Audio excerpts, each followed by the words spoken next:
은혜 받으실 하나님의 말씀은 요한복음 8장 51절부터 우리 58절까지 한 목소리로 있습니다. 진실로 진실로 너희에게 이르노니 사람이 내 말을 지키면 영원히 죽음을 보지 아니하리라. 유대인들이 이르되 지금 네가 귀신 들린 줄을 아노라.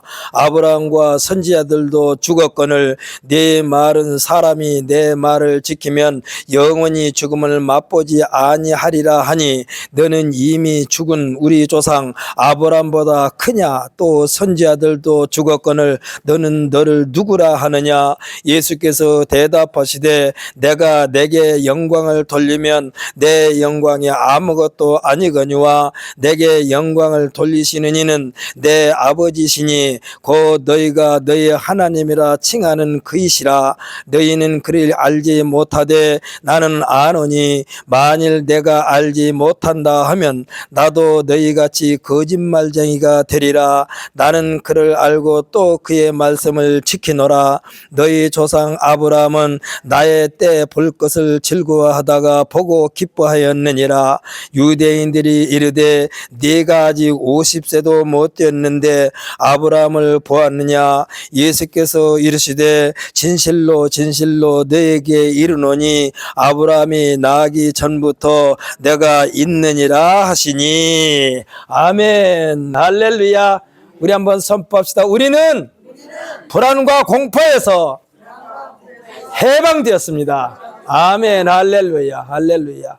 지금 우리나라가 전국 방방곡곡에서 산불이 나가지고 아주 사람들이 조마조마합니다. 그런데 이제 원불씨가 하나씩 꺼져가니까 사람들이 안심하기 시작했습니다. 우리는 예수를 믿는 것과 동시에 이 불안과 공포에서 완전히 해방된 줄 믿으시기를 예수님의 이름으로 축복합니다. 그러려면 어떻게 되겠는가? 우리 안에 예수님을 주인으로 모시면 됩니다. 할렐루야.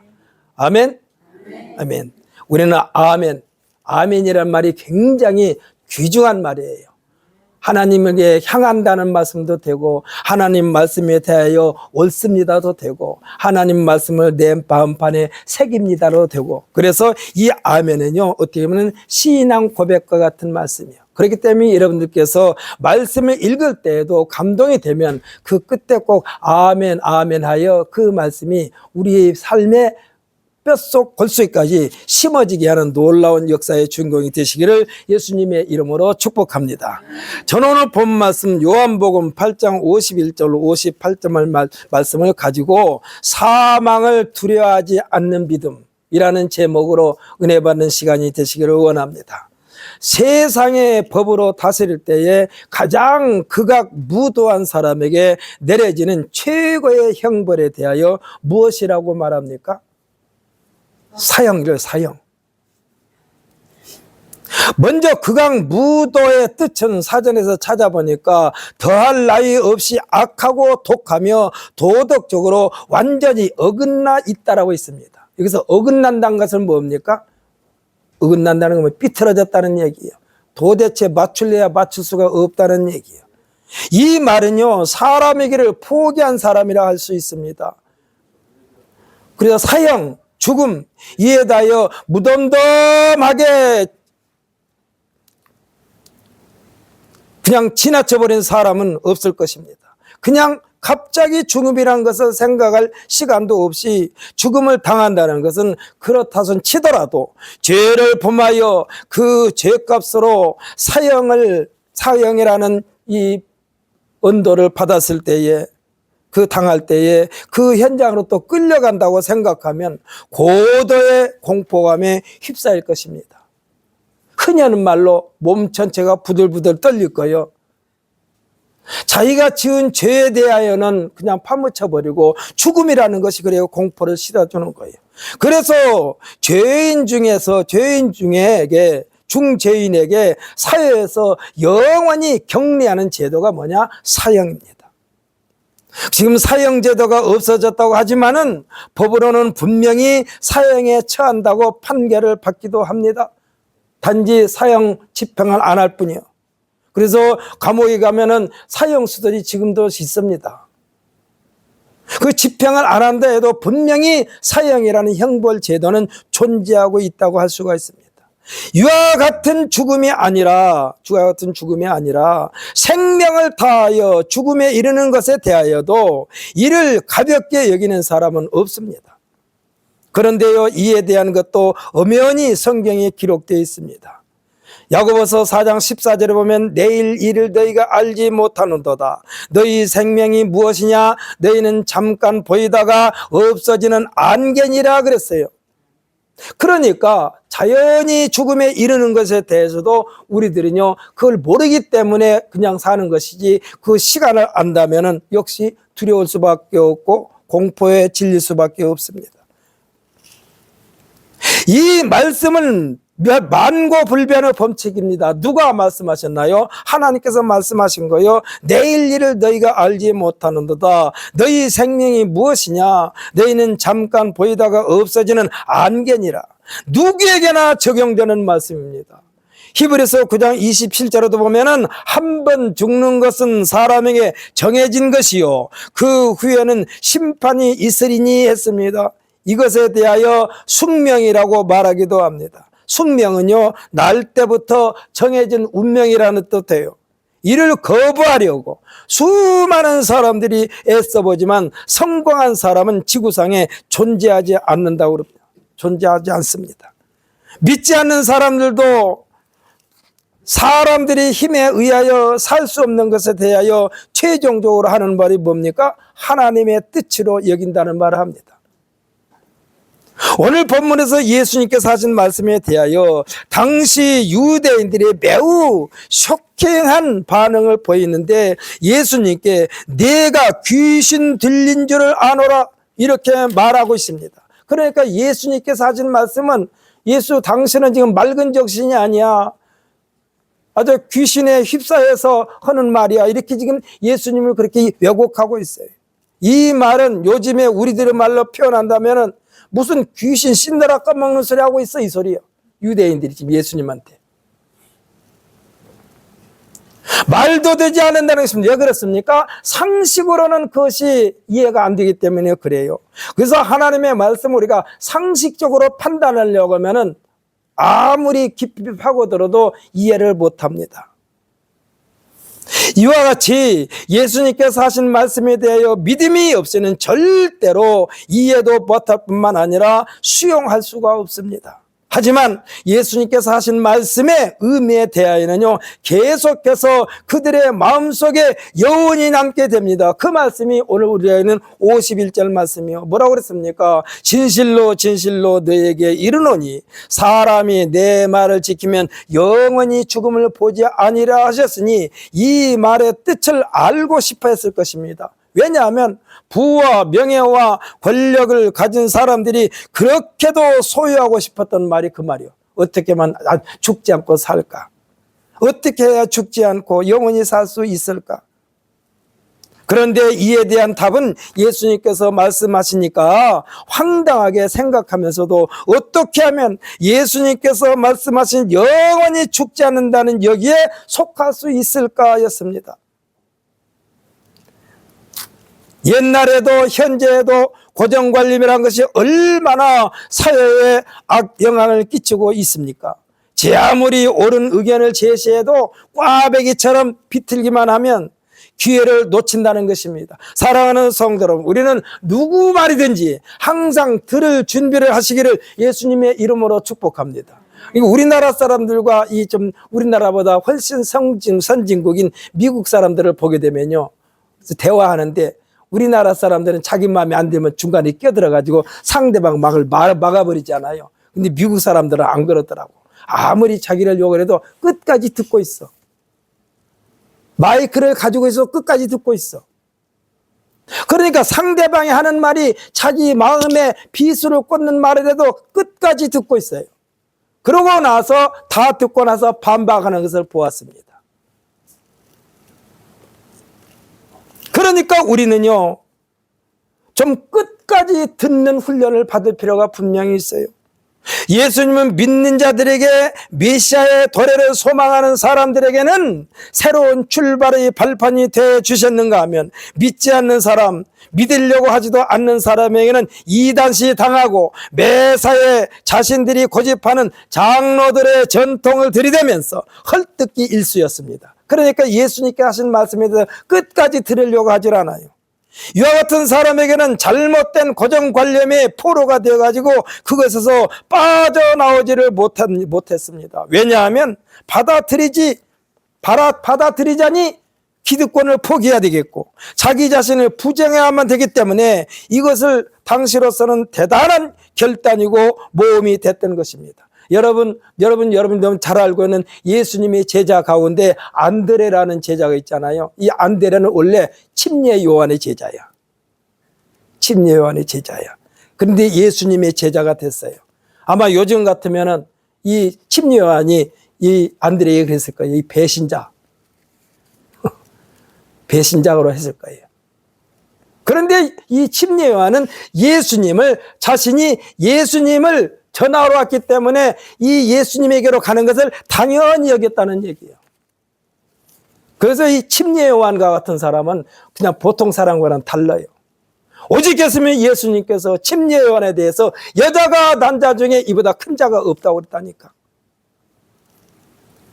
여러분이 아무리 미웠고 그 사람이 말하는 행위나 됐든지 뭐가 됐든지 영 마음에 안 들어도 그 사람이 나에게 말하려고 하면 좀 끝까지 들으시기를 예수님의 이름으로 부탁을 드립니다.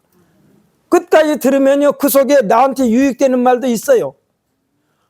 안드레가 침례 요한한테 그렇게 적극적인 제자였는데 안드레가 예수님의 제자가 되고 예수님의 제자가 된 뒤에 베드로가 자기 형제인데 베드로도 예수님의 제자를 만드는데 안드레가 1등 공신이야. 그래서 베드로를 떠올리면 안드레가 떠올리게 돼 있고 안드레를 떠올리면 베드로를 떠올리게 돼 있어요. 신앙은요, 대단한 용기가 뒤따라만 했습니다. 비난 아닌 비난도 받을 각오가 되어 있어야만 했던 거예요. 비난을 일삼는 자들의 특징은 뭐냐? 자신들의 귀를 닫아버립니다. 아주 상대방의 말을 무시합니다. 그리고 왜곡합니다. 그러니까 앞뒤까지 쭉 다 처음부터 끝까지 다 듣고 이것을 갖다가 판단해야 되는데 중간에만 딱 잘라서 듣고는 그거 가지고 왜곡을 하는 거예요. 그러면은 그 다음에 이제 그거 왜곡한 사람을 향해서 뭐라고 말합니까? 이쪽에서는 그런 의도가 아니었어, 이 사람아. 좀 끝까지 들어보고 말해. 우리는 이런 말을 많이 듣지 않습니까? 그리고 이걸 받아들이지 않는 사람들은 목소리도 높입니다. 상대방이 하는 말을 압도하려고 큰 소리 치려고. 여러분, 길거리에서 가끔 운전하다가 서로 시비 붙으면은 누가 이깁니까? 목소리 큰 사람이 이겨 그냥.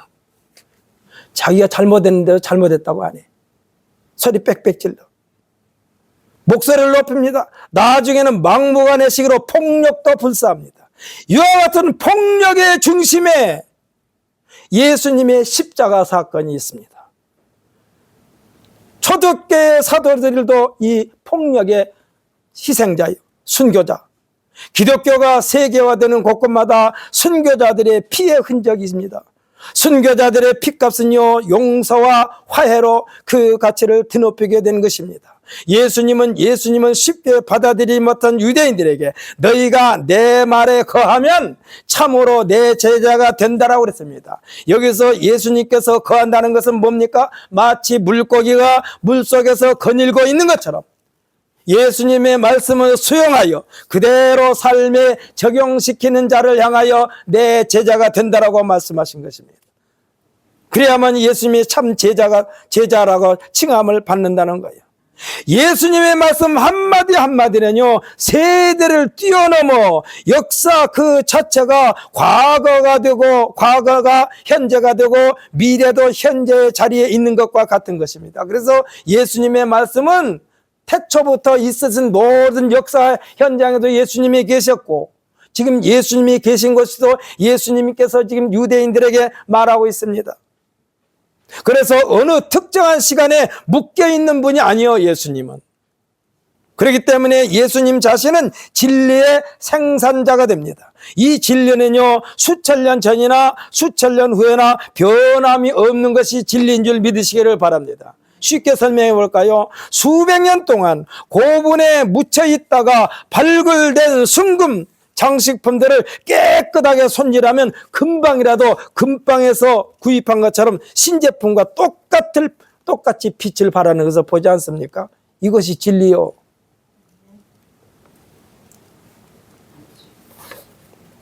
진리는요, 이 진리는 사상과 이념의 벽을 불필요합니다. 그래서 예수님께서 진리에 대하여 정의를 내리셨으니 그 내용이 8장 32절의 말씀인데 뭐라고 그러냐? 진리를 알지니 진리가 너희를 자유케 하리라 했습니다. 사랑하는 성도 여러분, 이 진리는요, 아무리 깨부셔도 진리야. 금을요, 아무리 돌로 망치로 진이겨도 금이요. 가루로 만들어도 금이요. 대개 사람들은 오늘날 자신들이 주장하는 모든 일들이 후손들에게 대대로 자랑스럽게 여겨지기를 원하고 있습니다. 그렇지 않습니까? 내가 하는 일이 계속해서 후손들에게 자랑스럽게 여겨지기를 원하고 있어요. 여기에 조금이라도 자신들이 정욕과 탐심이 섞여 있으면 수년이 지난 후에 재평가를 받게 됩니다. 여러분, 지금 잘 모르는 사람들이 있었을 거예요. 그 예로 지금의 여의도 공원이 옛날에 뭐라고 했는지 아십니까? 5.16 광장이라고 그랬어요. 여의도 광장은 옛날에는 5.16 광장. 누가 지었느냐? 박정희 대통령이 5.16 군사혁명을 일으켜가지고 흔히 하는 말로 자기네들이 새로운 세상을 만들었다고 해가지고 여의도 광장을 5.16 광장으로 불렀다니까. 또 장학회를 또 조직했는데 장학회도 5.16 장학회라고 했어요. 제주도에 새로운 길을 넓혔는데 그때 도로 이름도 5.16 도로라고 했어요. 이 이름들이 역사의 재평가를 받으면서 역사 속에 파묻혀 버렸습니다. 지금 여러분에게 5.16 광장이라고 하면 여러분들 아는 사람이 별로 많지 않을 거예요. 여의도 광장이라고 해야 아마 알지. 애초에 처음부터 여의도요. 그런데 저기다 광장 만들고 5.16 광장이라고 이름을 붙였어. 전직 대통령이 또 한 사람이 자기가 살고 있는 고향에다가 일회 재단을 만들어가지고 일회 공원을 만들려고 그랬는데 그 사람이 지금 역사 속에 사라져버리고 자기 시신 하나 어디다 파묻을 데가 없어가지고 그 일회 재단이 생기겠습니까? 안 생기지. 역사 속에 파묻혀버립니다. 사람들이 인위적으로 끌어다가 정당화하는 것은 그 시대가 지나면 부끄러운 흔적이 돼버리고 맙니다. 그리고 기억도 하지 않습니다. 그리고 그 흔적을 지워버리려는 것입니다. 예수님께서는 참 자유가 누구로부터 주어지는가에 대하여 말씀하시면서 아브라함의 후손인 것을 앞세워 예수님의 말씀을 폄훼하려는 유대인들에게 참 진리가 무엇인가를 말씀하시는 과정에서 진리를 알지니 진리가 너희를 자유롭게 하리라 하신 것입니다. 아브라함의 후손인 것만 자랑으로 여기는 것은 옳지 않다는 것입니다. 이것만을 앞세우면 진리와는 거리가 멀게 되고 오히려 자랑하는 그것의 종이 된다는 것입니다. 너희가 진정 아브라함의 자손이면 아브라함이 행한 일들을 너희도 행하는 것이 마땅하지 아니하냐 이 말씀이요. 아브라함의 후손인 것만 자랑하고 아브라함과는 전혀 상관없는 삶을 살고 있으면 어떻게 됩니까? 아브라함의 후손이라고 내세울 수가 없죠. 오히려 믿음의 자손 아버지 아브라함의 이름을 망치는 거예요. 사랑하는 성도 여러분, 우리가 십계명에 보게 되면 여호와 하나님의 이름을 망령되이 일컫지 말라는 말씀이 있습니다. 이것은 무엇을 의미합니까? 하나님의 이름을 더럽히지 말라는 얘기요. 기독교라는 명칭을 더럽히지 말라는 얘기예요. 예수의 이름을 더럽히지 말라는 얘기예요. 여러분에게 부탁드립니다. 여러분들은 우리 신광 순복음교를 통해서 하나님을 섬기고 있으니까 어느 곳에 가든지 신광 순복음교의 이름을 빛낼지언정. 할렐루야. 더럽히지 마시기를 예수님의 이름으로 축복합니다. 신광 순복음교가 자랑스러워야 돼요. 사람들이 명품을 선호하니까 가짜 명품이 유행하지만 그 가짜는요, 명품의 종로로 타다가 명품의 종로뿐이 못해요. 한 번도 주인의 대접을 받지 못하는 것입니다. 가짜가 진짜 노릇하는 행위는 엄연히 따지면 범죄 행위요. 그래서 예수님은 8장 34절에서 뭐라고 그러냐? 진실로 진실로 너에게 이르노니 죄를 범하는 자마다 죄의 종이라 그랬습니다. 죄의 종이요. 죄를 범하는 자마다. 우리가 예수님에 대하여 무지한 채로 지낸다면 감히 하나님 앞에 나아갈 수 없습니다. 그러나 예수님을 믿음으로 예수님의 이름을 내세워 하나님 앞에 나아갈 수 있었으니 이것이 진리요, 이것이 진리로 말미암은 참 자유인 줄 믿으시기를 바랍니다. 하나님 앞에 누구 이름으로 나간다고 그랬어요? 아니, 대답을 안 해. 하나님 앞에 누구 이름으로 나간다고 그랬습니까? 예수 이름으로. 그렇게 예수에도 그걸 깜빡하면 안 되지. 우리가 누구 이름으로 하나님 앞에 나가요? 예수 이름으로 나가는 거요. 여기 이종걸 이름으로 나가봐야 소용없어. 이종걸이는 뭐 먼지 속에 먼지 중에 한 사람이나 마찬가지인데, 이종걸 이름으로 나간 게 아니요, 오직 예수 이름으로 하나님 앞에 나가는 이것이 참 자유인 줄 믿으시기를 바랍니다. 예수 이름을 모르면은 하나님 앞에 나가는 게 두려워요. 두려워. 그런데 하나님 예수 이름으로 나가니까 참 자유야, 참 자유. 예수 이름으로 산다는 것이 얼마나 많은 자유를 보장하신 줄 아십니까? 성경에 보게 되면 예수님이 가는 곳곳마다 귀신 들린 자가 먼저 알아보고 내 나사렛 예수여, 당신 나를 괴롭히러 왔습니까? 예수님이 그들을 괴롭혔습니까? 그들이 예수님을 보고 벌벌 떨면서 스스로 괴로워하는 것이지. 그러니까 우리가 하나님 앞에 나아갈 수 있는 선생이 그분이 누구요? 예수요. 그래서 예수님 스스로 내가 곧 길이요 진리요 생명이라고 말씀하신 줄 믿으시기를 바랍니다. 그래서 우리는 예수 이름으로 기도하고 예수 이름으로 하나님께 영광 돌리는 거예요. 쉽게 말하면요, 아무리 서류를 완벽하게 작성해가지고 올린다 해도 최종 결정권자가 결제 도장을 찍어야만이 그것이 효력이 있는 거예요. 우리 성도들의 결제 도장은 예수인 줄 믿으시기를 바랍니다. 그래서 성경이 뭐라 씁니까? 우리는 예수로 인맞은 자로서, 인맞은다, 도장 찍힌 자다. 그러므로 여러분의 이름이 여러분에게 예수라는 도장이 찍혔으니까 앞으로의 삶 가운데서는 절대로 예수님의 이름을 훼손하는 일이 없게 되시기를 예수님의 이름으로 축복합니다. 예수님을 대적하여 적대시한 유대인들에게 8장 42절에서 말씀하고 있습니다. 우리 함께 읽어볼까요? 본문보다 조금 앞이니까. 8장 42절 함께 있습니다. 예수께서 이르시되 하나님이 너희 아버지였으면 너희가 나를 사랑하였으리니 이는 내가 하나님께로부터 나와서 왔음이라. 나는 스스로 온 것이 아니요 아버지께서 나를 보내신 것이니라. 아멘, 할렐루야. 이 말씀은 예수님을 받아들이지 않는 유대인들에게 일침을 가한 것입니다. 예수님은 죽음에 대하여 제자들에게 말씀하시면서 이 죽음이 이 세상과 영원한 세상 사이에 벽을 허물어뜨리는 예수님의 부활에 대하여 말씀하신 것입니다. 그러니까 예수님은요, 사망, 죽음에 대한 공포가 없는 분이야. 예수님은 죽음에 대해서 말씀하시면서 나는 이를 행하러 왔노라고 그랬습니다. 이 사망을 철폐하신 예수님의 가르침, 영생을 향하여 가는 과정일 뿐이지 두려움으로 휩싸일 이유가 없다는 것입니다. 사랑하는 성도로, 여러분은요 세상에 태어나자마자 어디를 향해서 갑니까? 죽음을 향해서 가는 거예요. 죽음을 향해서 가는 거예요. 죽음의 속도가 점점 빨라지는 거지.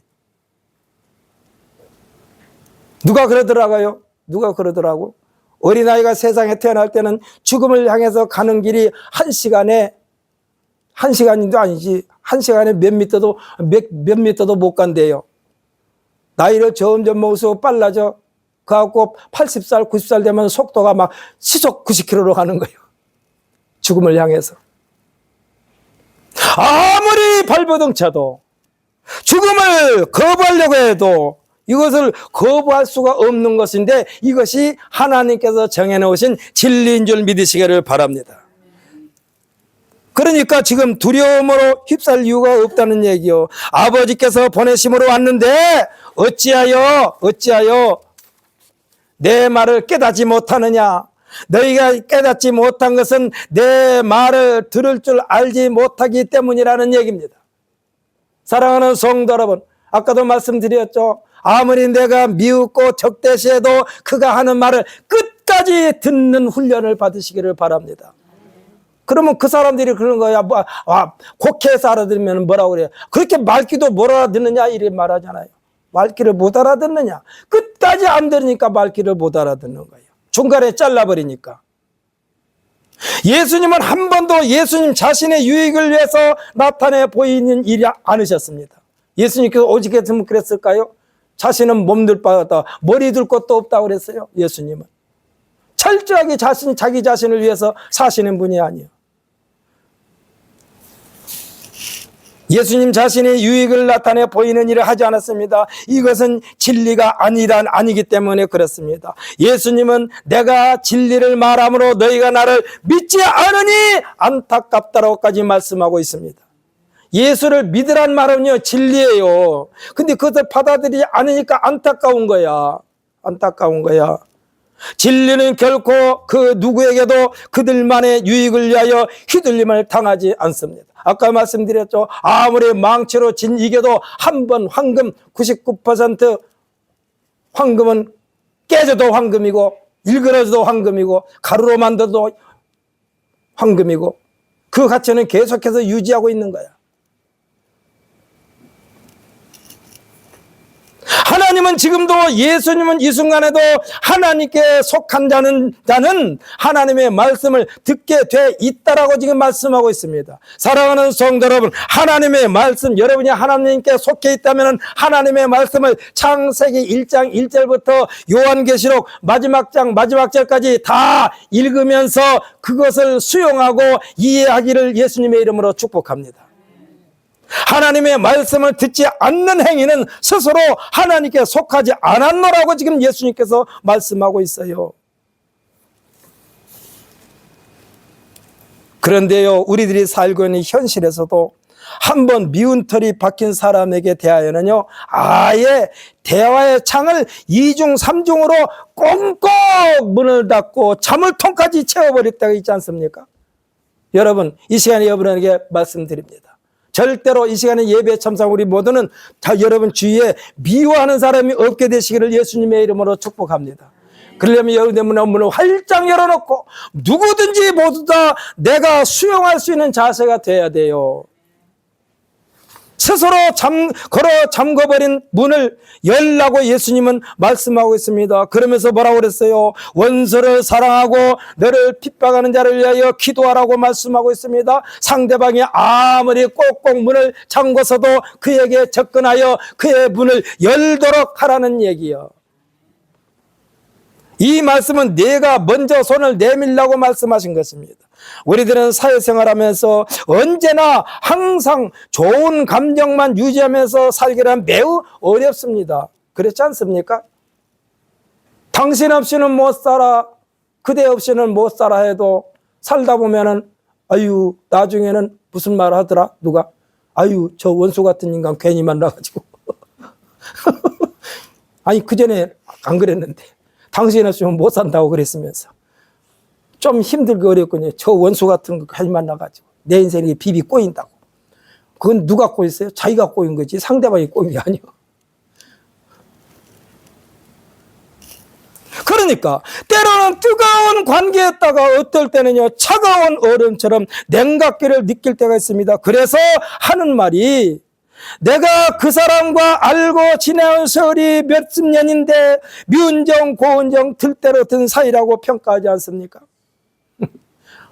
오늘 또 태겸이가 하는 말을 한번 여러분이 이용하려고 그래요. 언젠가 양종류 권사님이 된장국 먹으라고 그러니까 외숙모는 내가 청국장 좋아하는 줄 뻔히 알면서 된장국 먹으라고 한다고. 또 무슨 말 끝에 태겸이한테 지네 엄마가 뭐라고 하니까 내가 미산동에서 산 지가 얼마나 됐는데 그걸 못 먹어.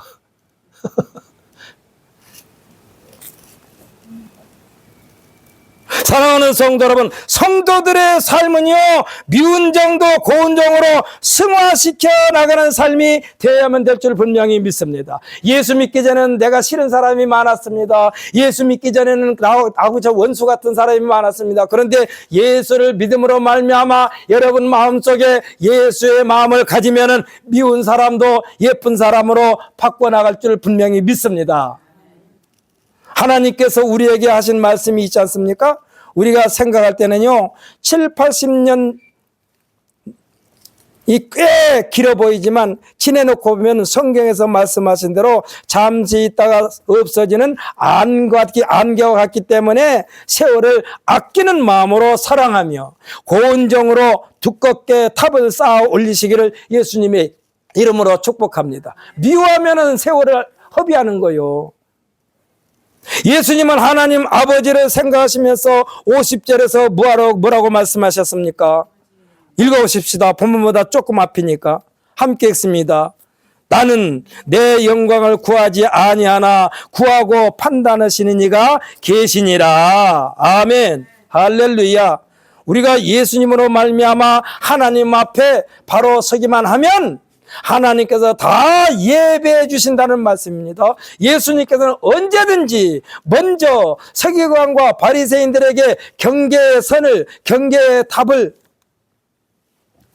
탑을 세우지 않으셨어요. 모두를 다 수용하셨습니다. 오히려 예수님 앞에 나와 비아냥대면서 예수요, 당신도 할 수 있으면 어디 한번 해보시오 하는 이 믿음이 없는 사람을 책망하시고 뭐라고 그랬습니까? 먼저 내 자세가 믿음의 자세가 돼야 되겠다라고 하면서 믿음을 심어준 장면도 나오지 않습니까?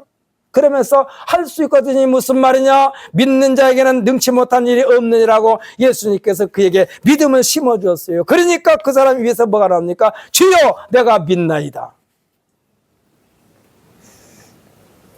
오늘 본문도 보면은 삶과 죽음, 그러니까 인간의 생사에 대하여 일반 상식으로는 이해가 되지 않는 부분에 대하여 예수님께서 말씀하실 때 진지한 자세로 들으면서 예수님께 묻고 대답하는 자세가 아니고 예수님의 말씀에 대하여 자신들의 전통에서 벗어나게만 하면 거기에 토를 달게 됩니까? 예수님께서 너희가 하나님이라 칭하시는 분이 어떤 분인가를 제대로 아는 것에서부터 시작하라는 제안을 내놓고 있습니다.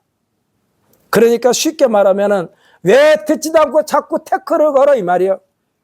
우리나라 대중가요 가수가 부르는 노랫말 중에도 있더라고요. 내 인생에 태클을 걸지 마. 태클을 걸지 마. 사랑하는 성도 여러분, 예수님의 말씀에 대해 태클을 걸면은 그만큼 늦어집니다. 할렐루야. 이 말씀이 54절 말씀인데 함께 읽어보겠습니다. 54절 다시 한번 읽습니다. 시작. 예수께서 대답하시되 내가 내게 영광을 돌리면 내 영광이 아무것도 아니거니와 내게 영광을 돌리시는 이는 내 아버지시니 곧 너희가 너희 하나님이라 칭하는 그이시니라. 아멘. 아멘. 너희가 칭하는 것이냐? 너희들이 하나님을 믿으면서 어찌하여 내가 하나님께서 하신 말씀을 너희에게 전하는데 안 믿고 있느냐 이 말씀이요. 이 말씀은 너희가 믿고 고백하는 하나님이 나의 아버지시고 나의 하나님이신데 왜 그렇게 꽉 막혀 있느냐? 자물통 좀 열어라. 자물통 좀 풀어라 이 말이요. 내 마음의 빗장을 걷어내라는 것입니다. 하나님에 대하여 제대로 인식하면서 살기를 원하고 있습니다. 예수님은 하나님과 따로 있는 것이 아니라 예수님과 하나님은 한 몸임을 말씀하고 있습니다. 이에 대해서 믿으십니까? 아멘. 그렇지 않고서는 니고데모가 밤에 몰래 예수님께 말씀드린 것처럼 하나님만 하실 수 있는 일을 어떻게 선생님이 하겠습니까? 이거는 하나님께서 함께 하신 일입니다 라고 니고데모가 예수님 앞에 신앙 고백처럼 한 말이에요. 예수님의 생애, 죽음과 부활의 그 순간이 오기 전까지는 진리의 논쟁이 끝이 없을 것입니다. 그러니까 예수님이 다시 이 땅에 오실 때까지는 이 진리에 대해 계속해서 티격태격 네 말이 옳다 내 말이 옳다 그럴 거예요. 왜 그럴까요? 믿음이 없으면 이해 자체가 불가능하기 때문에 그래요. 여러분, 그러니까 하나님의 말씀을 읽기 전에 주여 성경책에 기록되는 말씀을 내가 믿나이다. 이 믿음이 나의 신앙을 더욱더 성장하게 하여 주옵소서 하는 신앙 고백처럼 짧으지만 그런 기도를 드리시고 하나님의 말씀을 읽으면요 모두가 은혜가 된다니까요. 아멘. 우리들의 생활 속에서도 제 아무리 설명에 설명을 거듭해도 설득되지 않는 사람에게 하는 말이 있습니다. 뭐라고 말합니까? 아니 그 정도 알아들을 만큼 했으면 좀 알아들어야지 어찌 꼭 똥인지 된장인지 찍어서 맛을 봐야만 알겠냐 이런 말 하지 않아요. 우리가 하나님의 존재, 예수님의 존재, 삼위일체에 대한 학술적 판단은 이 세상이 끝날 때까지 계속 논쟁할 것입니다. 요즘도 보게 되면은 그 유명한 학자 같은 분들이 나와가지고 예수님이 진짜 부활했을까? 이런 제목으로 아주 말을 끄집어내는 학자도 있어요. 예수님이 진짜 부활했을까?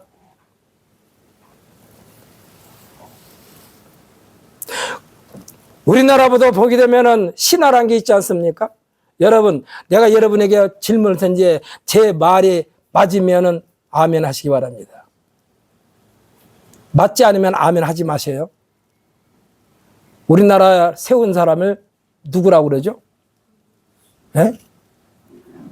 큰 소리로. 당군. 당군 신화에서 당군이 곰이 낫다고 생각하십니까? 신화일 뿐이요. 신라를 세우는 박역거세가 아래서 나왔다고 믿으십니까? 그것도 신화예요. 그런데도 그것은 사람들이 그냥 우리가 그렇게 배웠으니까 학교에서 시험 문제 나오면 그렇게 쓸 수밖에 없어. 이건 믿음으로 쓰는 것이 아니라 그냥 통용된 것을 그냥 쓰는 것뿐이요. 여러분들께서 혹시 맞아 단군 할아버지는 곰이 났어. 그러면 여러분 동물원에 가가지고 곰을 쳐다볼 때마다 우리 조상이라고 말을 해야 돼. 우리가 하나님의 존재, 예수님의 존재, 삼위일체에 대한 학술적 판단은요, 이 세상 끝날 때까지 계속 논쟁이 있을 뿐이요, 끝이 안 납니다. 무엇으로만이 가능할까요? 무엇으로만이 가능할까요? 아까도 말씀드렸는데 여러분 큰 소리로 대답하시기 바랍니다. 오직 믿음. 오직 믿음으로만 가능해. 오직 믿음. 이 믿음이 영생의 선물을 얻게 됩니다. 이 믿음의 고백이 세상을 창조하신 태초부터 예수님께서 하나님과 함께 계셨다는 것입니다. 58절 말씀을 읽어볼까요? 58절 말씀. 함께 있습니다. 예수께서 이르시되 진실로 진실로 너에게 이르노니 아브라함이 나기 전부터 내가 있느니라 하시니. 예수님께서 이 말을 하려니까 그들이 돌을 들어가지고 치려하거늘, 이 말씀이 59절입니다. 그들이 돌을 들어 치려하거늘 예수께서 숨어서 성전에서 나가시니라 그랬어요. 예수님이 이들을 물리칠 능력이 없어서 나가셨을까요? 아니야. 그들하고 서로 주고받아 해봐야 끝이 없으니까 그냥 나가신 거예요. 하속들만 그래 너희들은 그냥 그대로 살다가 죽어라. 너희는 그대로 살다 죽어라. 나는 너에게 영생을 선물로 주러 왔는데 너희들이 영생의 선물을 받지 않으려고 하니까 할 수 없어. 나는 여기서 거둬들일 거야. 이제 너희들의 선물 안 줘. 이 말이나 마찬가지야. 하나님께서 우리에게 주신 이 영생의 선물은 예수 그리스도의 도장 인을 친 사람에게만 주시는 줄 믿으시기를 예수님의 이름으로 축복합니다. 예수님은 절대로 폭력을 사용하지 않으셨어요. 십자가에서 죽을 때까지 절대로 폭력을 사용하지 않으셨어. 그래서 우리 예수 믿는 사람은 누구하고 다투려고 하지 마세요. 하다 안 되면 그냥 슬그머니 빠져나와. 누구처럼? 예수님처럼. 예수님이 그러지 않아요. 그들이 돌을 들어 치려 하거늘 예수께서 59절에서 그들이 돌을 들어 치려 하거늘 예수께서 숨어 성전에서 나가시니라 그랬어요. 예수님이 숨을 필요도 없어요. 그러나 그냥 그들하고 접촉하기가 싫은 거예요. 왜? 끝이 안 나니까. 아무리 떠먹여줘도 안 먹는다는데, 떠먹여줘도 안 먹는다는데, 우리나라 속담이 이런 말 있지 않습니까? 물을 먹이려고 시냇가까지 끌고는 가는데 먹는 것은 말이 먹어야 돼. 억지로는 못 먹인단 말이 있어요. 억지로는 못 먹여. 예수님께서 우리에게 오셔서 하시는 것도 항상 신사적입니다. 그래서 요한계시록에 보게 되면 뭐라고 씁니까? 내가 문 밖에 서서 문을 두드리노니 너희들이 열면 내가 들어가서 너희와 먹고 마시겠다고 말씀하지 않았습니까? 사랑하는 성도 여러분, 하나님의 말씀 한 말씀은 우리의 딱딱한 마음의 문을 활짝 열기만 하면 모든 말씀이 이해가 되는 줄 믿으시기를 예수님의 이름으로 축복합니다. 이해가 안 되면 하나님 앞에 기도하세요. 하나님, 여기에 무슨 뜻이 담겨져 있습니까? 라고 더 깊이. 그리고 제가 늘 말씀드리지만 제가 여기서 말씀드린 것이 100% 옳다라고 여러분에게 말씀은 안 드려요. 왜? 100% 이것이 내가 하는 말이 맞아라고 여러분 말씀 안 드려요. 왜냐하면 똑같은 말씀을 가지고 어떤 사람은 치료를 받고 할렐루야. 똑같은 말씀을 가지고 어떤 사람은 더 화가 나고 똑같은 말씀을 가지고 설교했는데 어떤 사람은 목사님을 나를 성도들 앞에서 망신 주려고 그런 말 했다고 그러고 어떤 사람은 은혜 받았다고 그러고 이래. 그렇기 때문에 하나님 말씀 한 말씀에는요 어마어마한 비밀이 감춰져 있어요. 제가 가끔 말씀드리지 않습니까? 씨앗을 하나 심었는데 그 씨가 그 씨 속에는 비밀이 어마어마하게 담겨져 있어요. 뿌리도 들어있고 줄기도 들어있고 꽃도 들어있고 열매도 들어있고 잎도 들어있고. 봄이 돼가지고 제가요 아주 바싹 마른 완두콩을 물에다 불려가지고 그냥 갖다 밭에 한번 심어봤어요. 그때 며칠이 지나니까 그 바짝 마른 완두콩에서 새싹이 이렇게 인사하고 올라오더라고. 이게 하나님의 비밀이야. 이걸 뭘로 설명해야 됩니까? 이것이 뭘로 설명이 돼요? 그냥 믿어야지. 하나님께서 하신 거라니까. 그러니까 여러분들도 하나님의 말씀을 믿으면 믿은 것만큼 기적의 주인공이 되는지를 믿으시길 바랍니다. 하나님의 말씀을 실천하지 않으면 절대로 기적은 안 일어나요. 하나님의 말씀을 실천하는 자를 통해서 기적이 일어난 줄 믿으시기를 바랍니다. 엊그저께인가 어떤 권사님을 통하여 제 아내에게 하신 말씀인데 그 교회는 성도 수는 많지 않대요. 그런데 그 교회는 어린 아이들부터 장년비리까지 모두가 다 11조를 한대. 그리고 성도 수가 많지는 않은데 재정이 풍부하대요. 하나님의 영광을 위하여 여러분에게 말씀드립니다. 11조는 이종거리가 말한 것이 아니라 성경에 기록되는 것을 말씀드리는 거예요. 여러분 11조가 아깝습니까? 그러면 기적의 주인공이 될 수가 없어요. 여러분 11조를 자기가 쓰고 나머지 찌꺼리를 드립니까? 그러면 여러분 찌꺼리밖에 못 받아. 뿌린 대로 가든다니까. 여러분은 11조를 들 때 맨 처음에 월급이 딱 나온다. 여러분 월급 받을 때 원천징수라는 세금을 떼고 주지요. 그래야 안 그래요? 원천징수 자기가 받는 월급에 이미 세금을 날아서 떼. 주인한테 물어보지도 않고 떼. 도둑놈처럼. 그런데 여러분들께서 하나님 앞에 드리는 이 헌금은요 하나님은 억지로 빼앗지는 않아요. 여러분 스스로 드리기를 원하셔. 할렐루야. 그러면서 뭐라고 말씀하시느냐? 이것이 다 하나님의 것이지만 그중에 10분의 1만 하나님 앞에 드리라는 얘기. 나머지는 네 마음대로 쓰라. 그 말씀이 말라기서에 기록되어 있어요.